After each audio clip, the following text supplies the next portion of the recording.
நம்முடைய தமிழ்நாட்டிலேயும் கங்கையம்மன் கோவில் என்பதாக பல ஊர்களிலேயும் நம்முடைய மக்கள் கோவில் கட்டி வழிபட்டு வருகிறார்கள்.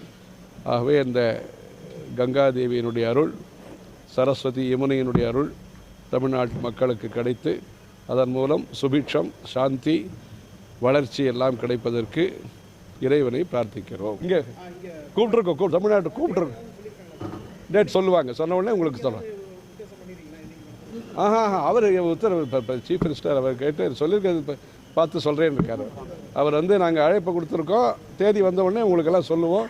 கூப்பிட்டு நம்மளுடைய கலாச்சாரத்தை எல்லாம் அவருக்கு தெரிவித்து, நம்ம ஊரில் எப்படி அர்ச்சகர் இருக்காங்க, ஸ்தபதிகள் இருக்காங்க, நாதஸ்வரம் இருக்குது, இது எல்லாத்தையும் பஜனை கோஷ்டி இருக்குது, இது எல்லாத்தையும் அவருக்கு காமிச்சு அவரை பரவுப்படுத்தி, நம்ம ஊர்லேயே கும்பேஸ்வரர் கோவில்லாம் இருக்குது, இப்படி மகா கும்பமேளா அங்கே நடக்கிறது, இதெல்லாம் சொல்கிறதுக்கு தமிழ்நாட்டுக்கு அழைப்பு விடுத்திருக்கோம் அவருக்கு.